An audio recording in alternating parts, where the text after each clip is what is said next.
Hello everyone, my name is Morgan Bradley and I'm from the Telluride Mountain School. This summer I had the amazing opportunity to combine my passion for fly fishing with my goal to become an engineer by traveling to Dallas, Texas and Orlando, Florida to work with the fishing rod company Temple Fork Outfitters. Now I'd like to get to show you some of the highlights of my experience. Although I spent a few days in Dallas at the start of my internship, the true first part of my experience was getting to travel to ICAST with TFO, which is the second largest fishing trade show in the world. To get to go to this show was a truly incredible opportunity that many who have worked in the industry for years don't even get to do. At ICAST, I helped to set up, tear down, and do other small errands. However, my main job was to record interviews with TFO's advisory staff and other promotional videos regarding new products. This not only was a help to the company, but it was also an incredible opportunity for me, getting to ask many of the icons of the sport any questions I wanted to. In my free time,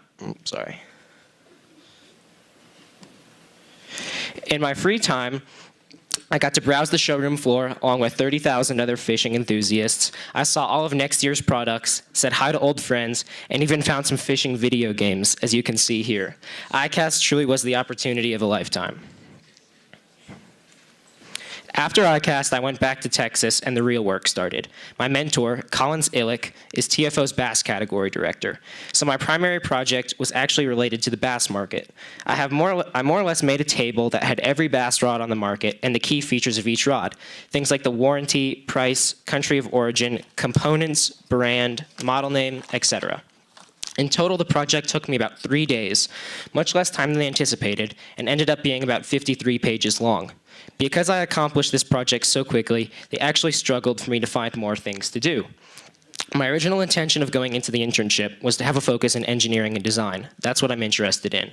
However, once I got to TFO and saw a glimpse of the industry at ICAST, I realized that doing that wouldn't be so easy.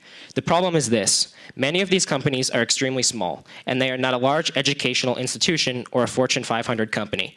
Therefore, they will often only have one engineer. If you are not in line to become the next heir to the throne, so to speak, it's extremely difficult to find a job in this industry. In TFO's case, their engineer, BJ, is a wizard at rod engineering with many proprietary technologies to his name, and I got the opportunity to meet him at ICAST. The problem was, he doesn't speak English. Luckily for me, Collins was able to get me in contact with the engineer at his old company, and I got to have all the engineering questions I wanted answered. One of the more technical things I actually did get to do was working on the flex board. The flex board is a tool used to determine the properties of a rod, including its stiffness, flex point, and other characteristics. With the rest of my time at the office, I got to cast a lot of rods, tour the warehouse, see what happens when you break a rod, and read a lot of material about gear, casting, fish, etc.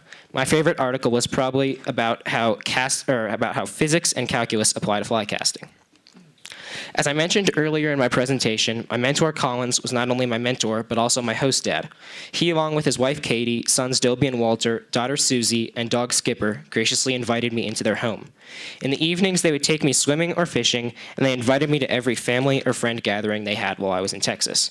They really helped me integrate into the Texas lifestyle, which included scorching weather, new clothing choices, and some local delicacies like these gator bites.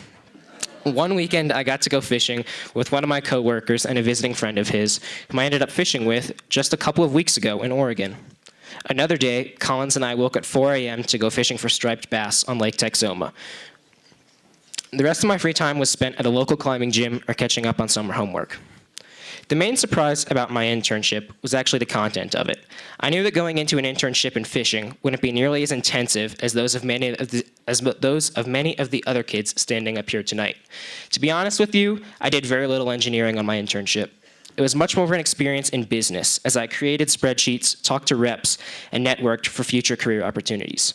Although I may have not have done what I originally thought I wanted to, I still had an incredible experience that I wouldn't change for anything. The other big thing that surprised me was how fun of a community the fishing industry truly is.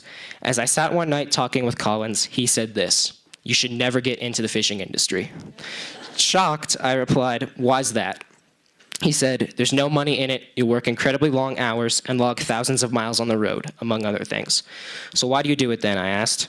Collins replied, "Because this industry has the best people in the world. After experiencing this community firsthand, I can agree with this statement." So with that, thank you to everyone listed here and all of you for coming out tonight. And finally, I highly encourage all of you juniors out there to apply for this program. You might just have an experience that will change your life. Thank you.